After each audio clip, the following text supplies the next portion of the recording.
প্রথম আসেন আপনি যে রায়টা দিল সেই রায়টা কিন্তু মেয়াদ উত্তীর্ণ জাজমেন্ট হয়ে গেছে। মেয়রের রায়ের কথা রায়টা। বলছেন। কারণ রায় দেওয়ার পর যখন আপনি আসলেন গেজেট নোটিফিকেশন নিয়ে আসতে আসতে 14-15 দিন টাইম ছিল, আপনি তালবাহানা বলেন আর যাই বলেন না কেন ওটা মেয়াদ উত্তীর্ণ হয়ে গেছে। আপনি বসতে পারলে কয়দিন থাকতেন সেটা ভিন্ন প্রশ্ন, নাম্বার ওয়ান। নাম্বার টু, আমরা বাই ইলেকশন কিন্তু জানি। বাই ইলেকশন বলতে একজন সংসদ সদস্য 5 বছরের জন্য নির্বাচিত হয়। মাঝখানে যদি কেউ মারা যায় বা পদত্যাগ করেন 3 বছরের মাথায়, পরবর্তী যিনি নির্বাচিত হন উনি কিন্তু 2 বছর থাকেন। সুতরাং আপনার টাইম এক্সপায়ার হয়ে গেছে, নো ওয়ে, আপনার কোনো টাইম নেই, আপনি তো 5 বছর থাকতে পারবেন না। কাজেই এটা মেয়াদ উত্তীর্ণ, নাম্বার ওয়ান। নাম্বার টু হচ্ছে এখানে একটা কনস্পিরেসি দেখি আমি, কারণ আপনি একটা প্রজ্ঞাপন জারি করে সমস্ত সিটি কর্পোরেশন, উপজেলা চেয়ারম্যান, ইউনিয়ন চেয়ারম্যানদেরকে অপসারিত করে দিলেন। সেখানে বলা হয়েছে আবার ওই গেজেটের ভিতরে যে বিশেষ পরিস্থিতিতে অ্যাডমিনিস্ট্রেটর নিয়োগ করবে, এবং এলাকায় কিন্তু উপজেলা চেয়ারম্যানের দায়িত্ব বা ইউনিয়ন চেয়ারম্যানের দায়িত্ব ইউএনও পালন করছে বা টিএনও পালন করতেছে। হ্যাঁ, সেক্ষেত্রে আপনি চিটাগাংয়ের যখন রায় হয়ে গেল, তারপরে গেজেট নোটিফিকেশন দিল নির্বাচন কমিশন, তাহলে বাতিল করলো স্থানীয় সরকারের প্রজ্ঞাপন আর বসাইলো নির্বাচন কমিশনের প্রজ্ঞাপন। ওই প্রজ্ঞাপনের অবস্থা কি তাইলে?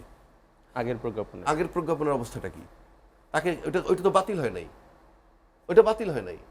সুতরাং এইটা সুমোটো যাওয়া উচিত ছিল সরকারের পক্ষ থেকে যে এইভাবে প্রজ্ঞাপনগুলো এক্সিস্টিং, সুতরাং এটার সলিউশন তোমরা দাও, ভেরি সিম্পল।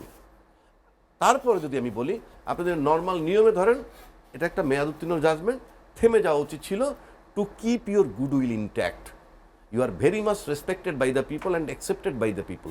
আমি ইশরাকের কথা বলি, আমি পার্সোনালি তাকে চিনি, সে আমাকে খুব সম্মানও করে। সেক্ষেত্রে এটা আমার কাছে মনে হয় সে নিজে এতটা করে নাই, তারেও মোটিভেটেড করছে, আমার ব্যক্তিগত ধারণা। 3 নম্বর আসেন, আজকে যে সিটি কর্পোরেশন কোনো রাইটই নাই, আপনি মাঠে নামতেই পারবেন না যে আমি নির্বাচিত মেয়র চাই। Who are you? যখন যে গভর্নমেন্ট থাকবে you must show your loyalty to the government, whatever the form is. Government কি বলে বাতিল কিংবা গভর্নমেন্ট অবৈধ, সেই প্রশ্ন তুমি প্রজাতন্ত্রের কর্মচারীর কোনো রাইটই নাই in any form, number one. Number two হচ্ছে সিটি কর্পোরেশন যারা আন্দোলনের নামছে অফিস থেকে, you go and check, just 100% আসতেছে না, 30% হইল ভিতরে বসে আছে কিংবা বাসায় বসে রয়েছে। দিস 30,000 হইল, 30% হইল দলবিহীন জনগণ, আর এই বাকি 70 দলযুক্ত জনগণ। জনগণের সংজ্ঞা দলযুক্ত কর্মকর্তা কর্মচারী, ওই তো জনগণ, আপনি যে ওরাও তো জনগণ, তাদের দলযুক্ত কর্মকর্তা কর্মচারী। সো পরিষ্কার, there is no question of cooperation with this government. আপনি সকাল বিকাল বলছেন যে গভর্নমেন্টে আমরা কোঅপারেট করি, আপনার নেতারা বাসায় বসে বললেই তো হয়, তার কাছে তোমরা এই আন্দোলনগুলো কেন করছো? নির্বাচন দিয়ে চলে যাবে, বাকি আমরা দেখব। 2 নম্বর আসেন, এই যে দাবি দেওয়া 200 রকমের আন্দোলন হয়েছে এই পর্যন্ত 5ই আগস্টের পরে, এই প্রবলেম তো 5ই আগস্টে ক্রিয়েট হয় নাই, বিগত 16 বছরের। আমি তার পিছনে গেলাম না, তো 16 বছরেরটা এখন বিস্ফোরণ ঘটলো কেন? এখন বিস্ফোরণ ঘটলো কেন?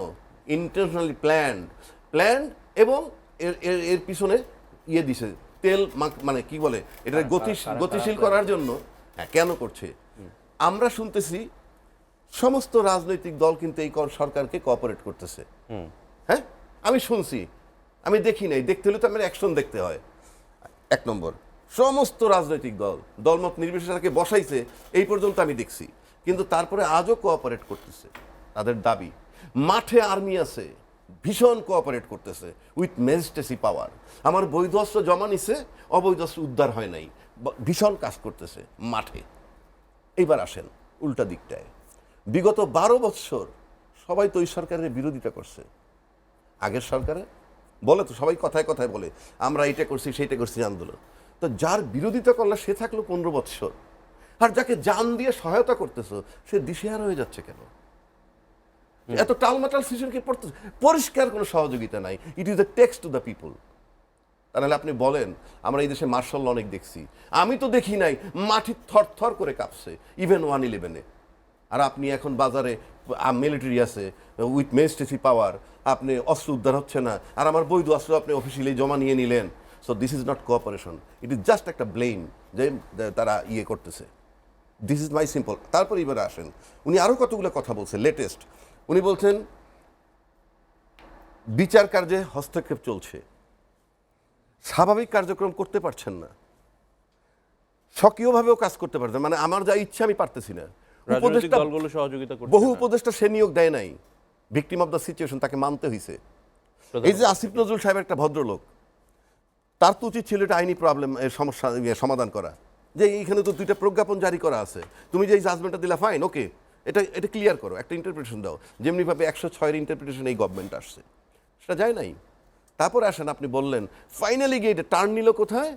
2 জন উপদেষ্টা এবং খলিলুর রহমানের পদত্যাগ করতে হবে। খলিলুর রহমান, আচ্ছা খলিলুর রহমানের পদত্যাগের বিষয় কেন আসলো? আচ্ছা ওই 2 জনের বিষয়ে আমি বললাম না তর্কের খাতিরে, ঠিক আছে, তারা টু সাম এক্সটেন্ট ছাত্রদের সাথে ইনভলভ, ভালো কথা, বাদ দিলাম। খলিলুর রহমানেরটা আসছে কেন? ইট ইজ পিওর মানে একটা ডিজাইনের উপরে কাজটা চলছে। হু ইজ খলিলুর রহমান, সেটা আপনাকে আগে বুঝতে হবে। খলিলুর রহমান হলো প্রধান নিরাপত্তা উপদেষ্টা। হ্যাঁ, অল গোয়েন্দা, বাংলাদেশের যত পদের গোয়েন্দা আছে সবাই আনসারেবল হয়েছে খলিলুর রহমান কাছে। এবং বস্তুত সে ইনডাইরেক্টলি প্রতিরক্ষা মন্ত্রণালয়ের দায়িত্বটা পালন করতেছে, ইনডাইরেক্টলি। আগে ছিল আমার গোয়েন্দারা সব বিচ্ছিন্ন। আপনি যদি গোয়েন্দা নিয়ে কথা বলতে হইতেন, আপনাকে কথা বলতে হইতো এনএসআই, ডিজিএফআই, তো সিআইডি, তো এসবি, তো র্যাবের গোয়েন্দা, সবার সাথে। আর আপনি এখন যদি কথা বলেন, আপনি খলিলুর রহমানের সাথে কথা বলে আপনি সব করেন, বিকজ সে বস। এখন আসেন প্রবলেমটা কোথায়? বাংলাদেশ নিয়ে বহু ধরনের কারসাজি অতীতে চলে আসছে। কোনো একটা ঘটনা ঘটলেই সেটা মিডিয়ায়, সোশ্যাল মিডিয়ায় এমনভাবে উপস্থাপন করা হয়েছে এটা আন্তর্জাতিক মহল পর্যন্ত রিচ করছে, যেখানে আমরা পিছিয়ে ছিলাম। But Khalilur Rahman is a person who has the ability to balance ইট। ওই লেভেলে যেখানে 5টা পৃথিবীতে পাওয়ার আছে, ভেটো পাওয়ারের, রাশিয়া, আমেরিকা, চীন, ফ্রান্স, ইংল্যান্ড, সেইখানে ব্যালেন্স করার ক্ষমতাই খলিলুর রহমান আছে। এটা যাদের জন্য গাত্রদাহ, তাদের ইন্ধনে একটা অযৌক্তিক দাবি নিয়ে গেছে। নাহলে সিটি কর্পোরেশনের ইস্যু, তাতে খলিলুর রহমানের বিদায় দিব কেন আমি? সে তো নির্বাচনও করবে না, কিছুই করবে না। আপনাকে বুঝতে হবে যে আমরা কোথায় আসি। এবং ইউনূস সাহেবকে I am telling you again, কোনো কোঅপারেশন করতেছে না। কারণ 12 বছর যাদের বিরুদ্ধে নন কোঅপারেট করছি তারা 15 বছর ক্ষমতায় ছিল, আর সবাই যাকে কোঅপারেট করতেছে সে কিছুই করতে পারতেছে না। কারা কোঅপারেট? রাজনৈতিক দলগুলো কোঅপারেট করছে না, নাকি সরকারি কর্মচারীরা করছে? রাজনৈতিক দল, এইবার আসেন। বেসিক্যালি বাংলাদেশে আন্দোলন কোনো রাজনৈতিক দল কিছুই করতে পারে নাই, হাসিনার মতো মহিলাও পারে নাই। বাট প্রশাসন যখন নেমে আসছে, আপনি যদি এরশাদের আন্দোলন ধরেন, সব শেষে যখন আর্মি বলছে নুরুদ্দিন সাহেব সরি স্যার আমরা আর পারবো না, তখন তিনি পদত্যাগ করছেন। খালেদা জিয়া 96-তে যখন মহিউদ্দিন খান আলমগীর সাহেব তার আমলাদেরকে নিয়ে হানিফ সাহেবের জনতার মঞ্চে এসে বলল, তখন খালেদা জিয়া রিজাইন করছে, এর আগ পর্যন্ত করেন নাই। তারপর আসেন এই 24, আমাদের দেখা এক্সপেরিয়েন্স, প্রশাসন বাধ্য হয়ে তাদের পক্ষে নামছে, ছাত্রের বাধ্য হয়ে, দয়া দাক্ষিণ্য দেখায় নয়। যখন প্রশাসন রিভোল্ট করছে তখনই তার পদত্যাগ করতে হয়েছে। সুতরাং বাংলাদেশে আমলা is a very big factor, number 1। এখন ইউনূস সরকার কেন বেকায়দায়? শেখ হাসিনা ছিল বাংলাদেশ 17 লক্ষ প্রজাতন্ত্রের কর্মকর্তা কর্মচারীর প্রধানমন্ত্রী, আর ইউনূস সরকার হল জনগণের প্রধানমন্ত্রী। So he is non cooperated by the administration. Very simple. আপনি যখন জনগণের পক্ষে থাকবেন, প্রশাসন চাকর হয়ে যাবে। আর আপনি যখন চাকরের মনিব বানায় ফেলবেন, যেটা শেখ হাসিনা করছে, গুলি মারছে, এইটা করছে, সেইটা করছে, একেবারে পরিষ্কার। সংবিধানের 106 অনুচ্ছেদ মোতাবেক তারা সরকার। 1, 2 তারা অন্তর্বর্তীকালীন সরকার। রবিউল ভাই বলছেন মানে পরবর্তী নির্বাচন হওয়ার আগ পর্যন্ত। হ্যাঁ, রবিউল ভাই বলছে তার মেয়াদ ঠিক করবে কে? বলছে ঠিক করার তারা কেউ না, সংবিধান। সংবিধানে তো অন্তর্বর্তীকালীন সরকারই নাই। আর যদি সংবিধানের নিয়ম মানি 5 বছর, যদি সংবিধানের নিয়ম মানি তাহলে 5 বছর। আমার মেয়াদ তো সংবিধানে তো 3 মাস মেয়াদ নাই। এই সরকারের মেয়াদ এই সরকারই নির্ধারণ করবে, এবং যার জন্য সে বলছে যে জুন ইয়ের মধ্যে চলে যাবে সে। আপনি নিশ্চিত থাকতে পারেন, আমি খুব চ্যালেঞ্জ করে বলছি এটা, সে জুন 30-এর আগেই চলে যেতে পারে, কোনো সন্দেহ নাই। এখন আসেন এত কিছু পর নির্বাচনের ডেটটা চাই কেন? বিকজ তারা সবাই বিশ্বাস করে ইউনূস সাহেব is a man of commitment. অর্থাৎ সে যদি একটা ডেট দিয়ে ফেলায় ফেব্রুয়ারিতে, ফর এক্সাম্পল জানুয়ারিতে, তাহলে ওটা ফলো করবি, 1 নম্বর। 2 নম্বর, একটা নির্বাচনও নিশ্চিত হয়। এরা যত কথাই বলুক রাজনীতিবিদরা, ইউনূস সাহেবকে আস্থা তাদের আছে, ম্যান অফ কমিটমেন্ট, কারণ পৃথিবী যত তারা যে সম্মান, সে অ্যাকচুয়াল ঘাটতি করবে না, বরং সে বাংলাদেশের দায়িত্ব নেওয়ার পর অনেক অপদস্থ হচ্ছে আমাদেরকে দিয়ে। যাই হোক, এইবার আসেন তারিখটা কেন চায়, তাহলে একটা নির্বাচন নিশ্চিত হয়। ইউনূস সাহেব নির্বাচন না দিয়েও যেতে পারেন, আমি দায়িত্ব নিয়ে বলছি। কেন? উনি যদি বলেন যে আমি যে সংস্কার করতে চাইছিলাম সেই সংস্কারের মত যা করার দরকার আমি কিছুই করতে পারি নাই, আমার এখতিয়ার বহির্ভূত মানুষের আপত্তি করছে, এই হস্তক্ষেপ ওই হস্তক্ষেপ, আমি পারি নাই, আমি নির্বাচন না দিয়েই চলো, কারো কিছু করার নাই, কারণ সে বলছে আমি একটা সবচেয়ে সুন্দর নির্বাচন উপহার দিব। এটা কিন্তু উনি বলছেন, সেই অর্থে আমি বলতেছি। সুতরাং ইউনূস সাহেব যদি এটা বলে এবং ফাইনালে যেতে চায়, আজকে যারা স্টেক হোল্ডার ইলেকশন করলেই ক্ষমতায় যাবে, তারা কিন্তু কঠিন জায়গায় চলে যাবে। কেন? ইউনূস সাহেব চলে গেলে third party will take over, whatever the way is, এবং তখন আবার অনিশ্চিত হয়ে যাবে নির্বাচন। সে কারণে বলছি, এই যারা স্টেক হোল্ডার দ্বারাই নির্বাচন জিতবে, তাদের নৈতিক দায়িত্ব যে কোনোভাবে ইউনূস সাহেবকে কোঅপারেট করে সংস্কার করতে দিয়ে নির্বাচন নেওয়া, নাম্বার 1। নাম্বার 2, সংস্কার খুব সহজে করা যায়, দলীয় গঠনতন্ত্রেই যদি সংশোধন করে ফেলায়, সংবিধানে তো সংশোধন লাগে না।